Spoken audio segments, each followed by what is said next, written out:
നമ്മുടെ അടുത്ത experiment trigonometric ഫംഗ്ഷൻസിനെ base ചെയ്തിട്ടുള്ള ലാബ് 4 ആണ്. ഇതിൽ നമ്മൾ എന്താ ചെയ്യുന്നതെന്ന് വെച്ച് കഴിഞ്ഞാൽ നമ്മളൊരു സിസ്റ്റം ഉണ്ടാക്കുന്നു. ആ സിസ്റ്റം വെച്ചിട്ട് നമ്മൾ കുറേ ട്രിഗ്നോമെട്രിക് ഫംഗ്ഷൻസിന്റെ വാല്യൂസ് അതിന്റെ ഗ്രാഫ് ഒക്കെ കാണുന്നു. ഓക്കെ, അപ്പോൾ ഇതിൽ നല്ല രസമുള്ള കുറച്ച് ആക്ടിവിറ്റീസ് ഒക്കെ ആണുള്ളത്.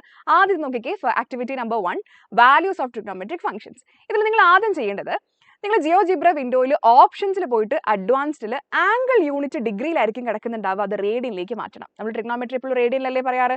യെസ്. ഇനി അത് കഴിഞ്ഞിട്ട് ഒരു സെന്റർ, ഒറിജിനിൽ നിങ്ങളൊരു സെന്റർ, അതായത് O എന്ന് പറയുന്ന ഒരു പോയിന്റ് മാർക്ക് ചെയ്തിട്ട് അത് സെന്റർ ആക്കി ഒരു യൂണിറ്റ് സർക്കിൾ വരയ്ക്കുക. യൂണിറ്റ് സർക്കിൾ എന്ന് പറഞ്ഞു കഴിഞ്ഞാൽ റേഡിയസ് 1 ആയിട്ടുള്ള ഒരു സർക്കിൾ വരയ്ക്കുക. നമുക്ക് അത്രയും കാര്യങ്ങളൊന്നും ചെയ്യാം. Ctrl+M അടിച്ചു കഴിഞ്ഞാൽ സെന്ററിലേക്ക് വരും. ഓപ്ഷനിൽ പോയി അഡ്വാൻസ്ഡിൽ പോയിട്ട് ഇവിടെ ഡിഗ്രി മാറ്റി റേഡിയൻ കൊടുക്കുക. ഓക്കെ, ഇനി നിങ്ങൾ ഇവിടെ ഒറിജിൻ മാർക്ക് ചെയ്യുക. എങ്ങനെ ഒറിജിൻ മാർക്ക് ചെയ്യുക? ഒരു പോയിന്റ് പ്ലോട്ട് ചെയ്യുന്നത് എങ്ങനെയാണ്? ക്യാപിറ്റൽ O ആണ് നമ്മുടെ പേര്. So O is equal to bracket open ചെയ്തിട്ട് 0,0. അപ്പോൾ O എന്ന് പറയുന്ന പോയിന്റ് പ്ലോട്ടഡ് ആയി വന്നു. ഇനി നമുക്ക് ഇത് സെന്റർ ആക്കി ഒരു സർക്കിൾ വേണം. അപ്പോൾ നമ്മുടെ ടൂൾ ബാറിൽ circle with centre through the point അല്ലെങ്കിൽ സെന്റർ ആൻഡ് റേഡിയസ്, അതാ ഈ സെന്റർ ആൻഡ് റേഡിയസ് എടുത്താൽ മതി. അപ്പോൾ സെന്റർ ഏതാണ് വേണ്ടത്? O ആണ് വേണ്ടത്. റേഡിയസ് എത്ര വേണം? 1 യൂണിറ്റ് വേണം. ഓക്കെ, കണ്ടോ, നമ്മുടെ സർക്കിൾ റെഡിയായി. അപ്പോൾ ഞാനതൊന്ന് സൂം ചെയ്ത് കൊടുക്കുകയാണ്, നമുക്ക് ഇച്ചിരി വലുപ്പത്തിലൊക്കെ കാണണ്ടേ. അതെ, ഇനി എന്താ ചെയ്യേണ്ടത്? നമുക്ക് A എന്ന് പറയുന്ന പോയിന്റ് 10 നമ്മൾ പ്ലോട്ട് ചെയ്യണം. 10 എന്ന് പറയുന്ന പോയിന്റ് എവിടെയായിരിക്കും? 10 എന്ന് പറയുന്ന പോയിന്റ് എക്സ് ആക്സിസിന്റെ മേലെയുള്ള പോയിന്റ് ആയിരിക്കും. റെഡി അല്ലേ?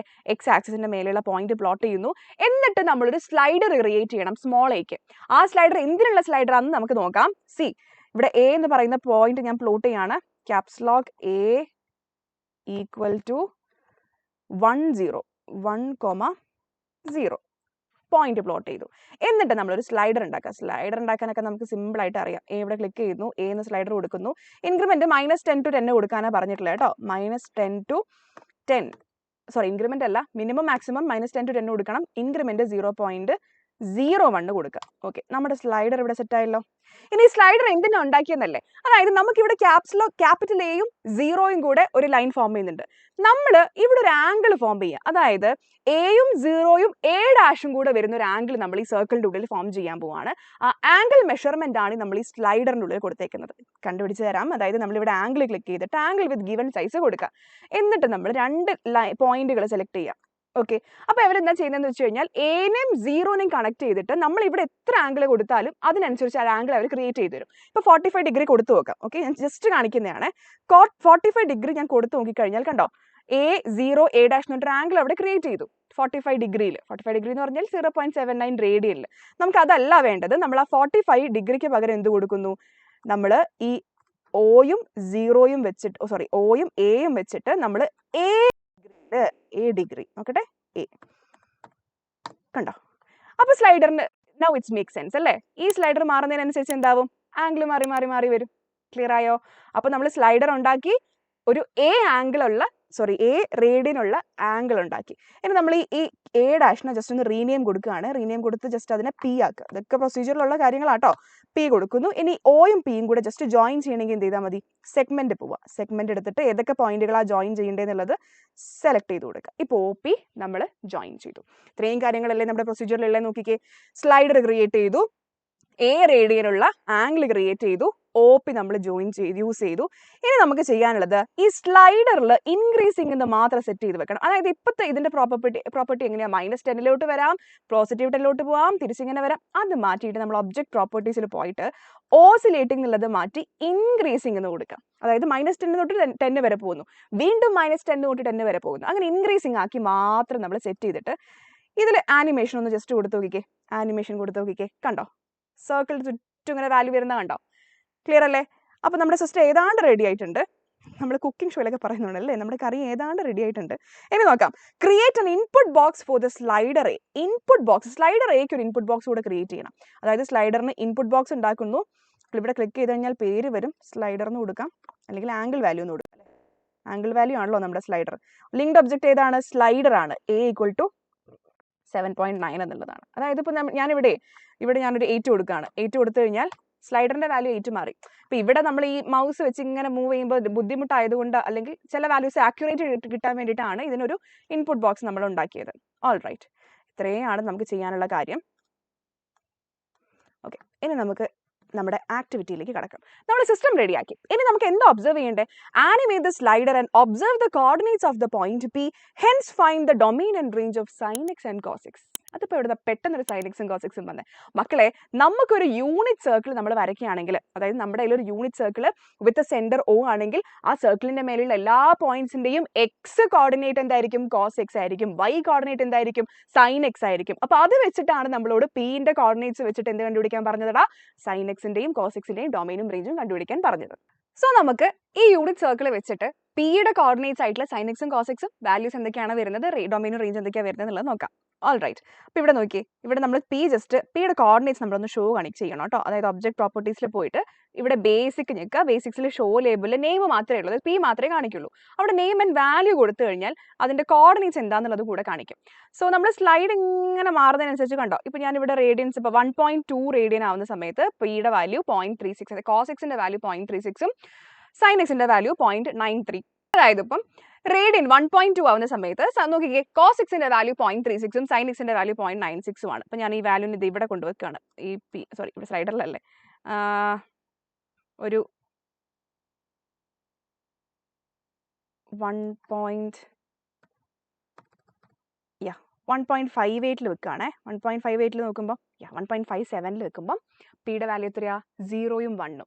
മക്കളെ, കോസിന്റെ വാല്യൂ 0ഉം സൈനിന്റെ വാല്യൂ 1ഉം ആവുന്ന കേസ് ഏതാണ്? നമ്മുടെ ആംഗിൾ എത്രയായിരിക്കും? അപ്പം π/2 ആയിരിക്കും. 90 ഡിഗ്രി ആയിരിക്കും അല്ലേ? ശരിയല്ലേ? നമ്മൾ വൈ ആക്സിസിന്റെ നേരെയാണ് ഈ ഒരു OP എന്ന് പറയുന്ന ലൈൻ സെഗ്മെന്റ് ഉള്ളത്. അപ്പോൾ കണ്ടോ 0ഉം 1ഉം വന്നത്. കോസ് എക്സിന്റെ വാല്യൂ ഇപ്പോൾ 1.7 ആണ് ആംഗിൾ വരുന്നത്, റേഡിയൻ.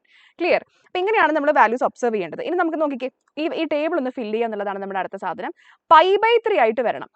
അപ്പോൾ ഇവിടെ നമ്മൾ സൈൻ എക്സിന്റെ കോസ് എക്സിന്റെ വാല്യൂ π/3 എന്താണെന്നുള്ളത് നമ്മൾ ഒബ്സർവ് ചെയ്യണം. അപ്പോൾ ഇവിടെ എന്ത് ചെയ്യുക? ഇൻപുട്ട് ബോക്സിൽ സ്ലൈഡറിന് പകരം നമുക്ക് ഇവിടെ ഇൻപുട്ട് ബോക്സിൽ π/3 എന്ന് കൊടുക്കാം. നിങ്ങൾക്ക് π എന്ന് കൊടുക്കണമെങ്കിൽ സ്മോൾ ലെറ്റർ PI കൊടുക്കുക, /3 കൊടുക്കുക. π/3 കണ്ടോ? π/3 എന്ന് പറയുമ്പോൾ 1.05 റേഡിയൻ വന്നു. 0.5ഉം 0.85ഉം നമുക്കറിയാം. കോസ് π/3 എന്ന് പറഞ്ഞു കഴിഞ്ഞാൽ 1/2 ആണ്. 1/2 ആണ് 0.5. മറ്റേത് എന്ത് വരും? 0.87 വരും. ക്ലിയർ? ഇനി അടുത്ത ടേബിളിൽ വരുന്ന വാല്യൂ നമുക്ക് കണ്ടുപിടിക്കേണ്ടത് π/4 ആണ്. അപ്പോൾ ഇവിടെ നിങ്ങൾ ഇൻപുട്ട് ബോക്സിൽ π/4 കൊടുക്കുക. π/4 എന്ന് പറയുമ്പോൾ എത്രയാ? 45 ഡിഗ്രി ആണ് അല്ലേ? 0.71 0.71 1/√2 1/√2. യെസ്. അടുത്തത് π/6 കൊടുത്തു നോക്കാം. നല്ല രസമുള്ള പരിപാടിയല്ലേ ഇത്? π/6.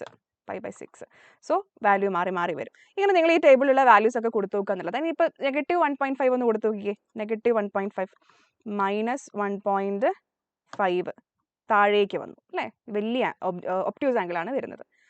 ഓക്കെ, അപ്പോൾ ഇങ്ങനെയാണ് നമ്മൾ ഈ വാല്യൂസ്, ഈ ഒരു ആക്ടിവിറ്റി നമ്മൾ ചെയ്യേണ്ടത്. ഇനി നമുക്ക് ചെയ്യാനുള്ളത് identify the values of x for which sine x and cos x become 0, 1, -1. അപ്പോൾ ഇവിടെ നോക്കിയേ, ഇപ്പം A 0 ആണ്, അതായത് ആംഗിൾ റേഡിയൻ 0 ആണെങ്കിൽ അവിടെ കോസ് എക്സ് എത്രയായിരിക്കും? 1 ആയിരിക്കും, സൈൻ എക്സ് 0 ആയിരിക്കും. ഇനി അതേപോലെ ഞാൻ ഇതിനെ π/2 വെക്കുമ്പോൾ കണ്ടോ, കോസ് 0 ആണ്, സൈൻ 1 ആണ്. നമ്മൾ ഇതിനെ ആംഗിൾ മാറ്റിയിട്ട് ഒരു π കൊടുക്കുന്ന സമയത്ത് നോക്കിയേ, 0 - 1 ആണ് അല്ലേ? ഇങ്ങനെയാണ് വ്യത്യാസം വരിക. മാറ്റങ്ങൾ വരുന്നത് കണ്ടോ നിങ്ങൾ? സോ യെസ് മക്കളെ, ഇത്രയൊക്കെയാണ് നമുക്ക് ഫസ്റ്റ് ആക്ടിവിറ്റിയിൽ ചെയ്യാനുള്ളത്. ആൻഡ് അത് മാത്രമല്ല, നമുക്ക് ചെയ്യാനുള്ള കാര്യം ഇനി സൈൻ എക്സിന്റെയും കോസ് എക്സിന്റെയും ഡൊമൈനും റേഞ്ചും കൂടെ വേണം. എടാ മക്കളെ, നിങ്ങൾ ഇവിടെ നോക്കിയേ, നമ്മളിവിടെ ഇങ്ങനെ സൂം ചെയ്യുന്നുണ്ടെങ്കിലും ഇതിലുള്ള ഏത് വാല്യൂസും വേണമെങ്കിൽ നമുക്ക് കൊടുക്കാം. എക്സ് ആക്സിസ് വൈ ആക്സിസിലുള്ള എക്സ് ആക്സിസിലുള്ള വാല്യൂസ് ഏത് വേണമെങ്കിലും കൊടുക്കാം. സോ ഡൊമൈൻ എന്ന് പറയുന്നത് 6 കംപ്ലീറ്റ് ആണ്. പക്ഷേ എന്ത് പറഞ്ഞാലും റേഞ്ച് എവിടെ നിന്ന് എവിടെ വരെയുള്ളൂ? -1നും 1നും ഇടയിൽ മാത്രമേ ഉള്ളൂ. സോ ഡൊമൈൻ ആൻഡ് റേഞ്ച് എന്ന് പറയുന്നത് എവിടെയാണ്? -1നും 1നും ഇടയിൽ മാത്രമാണ്. ഓക്കേടാ, അങ്ങനെയാണെങ്കിൽ നമുക്ക് അടുത്ത ആക്ടിവിറ്റിയിലേക്ക് പോകാം. ആക്ടിവിറ്റിയിലേക്ക് പോകുന്നതിന് മുന്നേ എന്താ നോക്കേണ്ടത്? ആക്ടിവിറ്റി ഇതിനെ നമ്മൾ 4.2 ആയിട്ടൊരു സേവ് ആസ് ഓപ്ഷനിൽ കൊടുക്കാം. സേവ് ആസിൽ ഒരു 4.2 ആയിട്ട് കൊടുക്കാം. 4.2 ഓക്കെ, സേവ് ചെയ്തു. ഇനി നമ്മൾ ചെയ്യേണ്ടത്, നമ്മൾ ഇവിടെ നിന്നൊരു വ്യൂ ഓപ്ഷനിൽ പോയിട്ട് ഒരു ഗ്രാഫിക്സ് 2 എന്ന് പറയുന്ന ഓപ്ഷൻ സെലക്ട് ചെയ്യണം. ഗ്രാഫിക്സ് 2 കാണുന്നുണ്ടല്ലോ. ഗ്രാഫിക്സ് 2ൽ നമ്മൾ ചെയ്യേണ്ടത് B A of A comma Y of P എന്ന് പറഞ്ഞൊരു പോയിന്റ് നമ്മൾ പ്ലോട്ട് ചെയ്യാം. A comma Y of P, A comma Y of P. Okay, കണ്ടുപിടിച്ച് നോക്കിക്കേ. നമ്മളിത് ചെയ്യണത് ഈ ഗ്രാഫിക്സ് 2ൽ ബി എന്ന് പറയുന്നൊരു പോയിന്റ് പ്ലോട്ട് ചെയ്യണം. അത് എങ്ങനെയുള്ള പോയിന്റ് ആണ്? A comma Y of P എന്നാണ്. വൈ ഓഫ് പി എന്ന് പറഞ്ഞാൽ എന്താ? പി പോയിന്റിന്റെ വൈ കോർഡിനേറ്റ്. അപ്പോൾ ബി എന്ന് പറഞ്ഞൊരു പോയിന്റ് നമ്മൾ പ്ലോട്ട് ചെയ്യുക. എന്നിട്ട് അതിന് ട്രേസ് കൊടുക്കുക. ട്രേസ് എന്ന് പറഞ്ഞാൽ നമ്മൾ ഫസ്റ്റ് എക്സ്പെരിമെന്റ് ചെയ്ത് ഓർമ്മയുണ്ടോ? നമ്മൾ സ്ട്രേറ്റ് ലൈൻസ് അല്ല എക്സ് സ്ക്വയർ ഒക്കെ വരച്ചത്. അതായത് അതിന്റെ പാത്ത് എങ്ങനെയാണെന്നുള്ളത് നമ്മൾ മനസ്സിലാക്കി എടുക്കുകയാണ്. എന്നിട്ട് നമ്മൾ ആനിമേഷൻ കൊടുത്തു കഴിഞ്ഞാൽ എന്താണിത് കാണിക്കുന്നത് എന്നുള്ളതാണ് നമുക്ക് ചെയ്യാനുള്ളത് കേട്ടോ. അതായത് ലെറ്റ്സ് സീ, ഇവിടെ നമ്മൾ B is equal to capital B is equal to A, y of P. ഇതാണ് നമ്മൾ ചെയ്യേണ്ടത്. പോയിന്റ് കിട്ടിയല്ലോ. B equal to capital B equal to A, y of P. Okay, എവിടെ നമ്മുടെ പോയിന്റ്? B എവിടെ? B. ഓ, ഇവിടെയായിരുന്നു വരേണ്ടത് അല്ലേ? ഈ സെഗ്മെന്റിലായിരുന്നു വരേണ്ടത്. ഗ്രാഫിക്സ് 2. ഇവിടെ നമ്മൾ B equal to A, y of P plot ചെയ്തു. ഇതിന് നമ്മൾ ട്രേസ് ഓൺ കൊടുക്കുക. ഇനി ഇവിടെയുള്ളതിന് നമ്മൾ ആനിമേഷൻ ഒന്ന് ഓൺ കൊടുത്തു കഴിഞ്ഞാൽ എന്താ സംഭവിക്കുന്നത് നോക്കാം. ഓക്കെ, എ ഇങ്ങനെ കൂടിക്കൂടി വരികയാണ് കേട്ടോ. എ കൂടിക്കൂടി വരുന്നതിനനുസരിച്ച് -10 തൊട്ട് 10 വരെയുള്ള വാല്യൂ ഇങ്ങനെ കൂടിക്കൂടി വരുന്ന സമയത്ത് എന്താണ് ബിക്ക് വരുന്ന മാറ്റം? എടാ, ഇത് എന്ത് വ്യത്യാസമാണ്? ഓക്കെ, ഇവിടെ നമുക്ക് ഇൻക്രിമെന്റിൽ ചെറിയ എന്തോ ഒരു വ്യത്യാസം വന്നിട്ട്. Okay, let's C. നമ്മൾ -10 to 10 ആയിരുന്നു ഇൻക്രിമെന്റ് കൊടുക്കേണ്ടത് അല്ലേ? ലെറ്റ്സ് സി, ഇവിടെ ചെറിയൊരു -5 ആയി പോയിട്ടുണ്ട്. അത് -10 to 10 കൊടുക്കുക. -10 to 10. ഓക്കെ, 10 to കൊടുക്കുമ്പം ഇനി ഇവിടെ ആനിമേഷൻ കൊടുക്കുമ്പോൾ നോക്കിയോ കേട്ടോ. Animation on. സി, ബിയിൽ വരുന്ന മാറ്റങ്ങൾ കണ്ടോ? ബിയിൽ നിങ്ങൾ ട്രേസ് കാണുന്നുണ്ടോ? ഇത് എന്തിന്റെ ഗ്രാഫാണ് മക്കളെ? ഇത് ഏതിന്റെ ഗ്രാഫാ? ഏത് ഫംഗ്ഷന്റെ ഗ്രാഫാണ്? സി, നിങ്ങളിത് പഠിച്ചിട്ടുള്ള ഒരു ഗ്രാഫാണ്. സൈൻ ഫംഗ്ഷന്റെ ഗ്രാഫാണ്. ശരിയല്ലേ? സൈൻ ഫംഗ്ഷന്റെ ഗ്രാഫാണ് ഈ കാണുന്നത്. റൈറ്റ്? സോ ഇപ്പം നിങ്ങൾ ഇങ്ങനെ പോകുന്നത്, അതായത് ആനിമേഷൻ നമ്മൾ -10 to കൊടുക്കുമ്പം, അതായത് ഏത് എക്സ് വാല്യൂസ് കൊടുത്തു കഴിഞ്ഞാലും y ഏതിനിടയിലായിരിക്കും? 1നും -1നും ഇടയിലായിട്ടായിരിക്കും വരിക. ഇപ്പം മനസ്സിലാക്കി നമ്മൾ എന്തിനാണ് y of P y of P എന്നുള്ള പോയിന്റ് എടുത്തത്? y of P എന്ന് പറഞ്ഞാൽ പിയുടെ y കോർഡിനേറ്റ് എന്താണ്? അതിന്റെ സൈൻ എക്സ് ആണ് ഡിനോട്ട് ചെയ്യുന്നത്. സോ സൈൻ എക്സിന്റെ ഗ്രാഫ് കിട്ടുന്ന കണ്ടോ? യെസ്. ഇനി നമുക്ക് അടുത്ത ആക്ടിവിറ്റി ആയിട്ട് ചെയ്യാനുള്ളത് കോസ് എക്സിന്റെ കണ്ടുപിടിക്കണം അല്ലേ? കോസ് എക്സ് ഇല്ല, അതിൽ x of P എടുത്തു കഴിഞ്ഞാൽ എന്തായി? ഒബ്വിയസ്ലി കോസ് എക്സ് ആയി. അപ്പോൾ ഇവിടെ നോക്കി, cos x. ഇപ്പോൾ b is equal to, അല്ലെങ്കിൽ അത് ഒഴിവാക്കിയിട്ട് c is equal, ഒന്നും കൂടെ ഒഴിവാക്കിയിട്ട് നമ്മൾ ഓപ്ഷൻസിൽ അടുത്തൊരു വിൻഡോ തുറക്കാം. ഗ്രാഫിക്സ് 2 ഒന്നുകൂടെ തുറക്കുന്നു. അവിടെ നമ്മൾ കൊടുക്കുന്നത് b is equal to a, x of p ആണ്. a, x of p. ഇനി ആനിമേഷനോട് കൊടുത്താലോ? What happens? ഇപ്പം എന്താ സംഭവിക്കുന്നത്? ഇവിടെ സാധനം മാറി. കോസിന്റെ ഫംഗ്ഷൻ ആയി. കാരണം എന്താ? 5/2 ഇത് 1 കൂടെയാണ് പോകുന്നത്, മറ്റത് 0 കൂടെ പാസ് ചെയ്ത് പോകുമായിരുന്നു അല്ലേ? യെസ്, കോസിൽ സാധനം മാറി വന്നു. ക്ലിയർ അല്ലേ മക്കളെ? ഇങ്ങനെയാണ് നമുക്ക് ഫംഗ്ഷൻസ് സൈനും കോസും ഒബ്സർവ് ചെയ്യാൻ പറ്റുക. All right. ഇനി ഇതിന് ഞാൻ a, 1/y of p എന്ന് പറയുമ്പോൾ ഫംഗ്ഷൻ ഏതായിരിക്കും വരിക? നമ്മളിവിടെ ബീനെ നമുക്ക് ഒരു ഇൻപുട്ട് ബോക്സ് ക്രിയേറ്റ് ചെയ്യുകയാണെങ്കിൽ കുറച്ചുകൂടെ എളുപ്പമായിട്ട് ഫംഗ്ഷൻ മാറ്റായിരുന്നു എന്ന് തോന്നുന്നു അല്ലേ? യെസ്, നമുക്കൊരു ഇൻപുട്ട് ബോക്സ് ക്രിയേറ്റ് ചെയ്യാം. Input box B, linked object point B ആണ്. സോ ഏതാ കൊടുക്കണ്ടേ? ഇവിടെ a, x of p എന്നുള്ളതിന് പകരം നമ്മൾ കൊടുക്കേണ്ടത് a, 1/y of p കൊടുക്കാം. 1/y of caps lock p. Function മാറും. ട്രേസ് കൊടുത്ത് ഇവിടെ ആനിമേഷൻ ഓൺ ആക്കി കൊടുത്താൽ സി ഫംഗ്ഷൻ മാറി വരുന്നുണ്ടോ? 1/y of p എന്ന് പറഞ്ഞാൽ എന്താ? 1/sin. 1/sin എന്ന് പറയുമ്പോൾ കൊസീക്കിന്റെ ഫംഗ്ഷൻ ആണ് ഇവിടെ വരിക. അതിന് പകരം നമ്മൾ 1/x of p കൊടുത്താൽ എന്ത് സംഭവിക്കും? 1/x of p. 1/x of p. Animation കൊടുക്കുകയാണ്. എന്താ സംഭവിക്കുന്നത് നോക്കി. ഫംഗ്ഷൻ മാറി, കൊസീക്ക് മാറി, സീക്കായി. 1/cos ആണ്.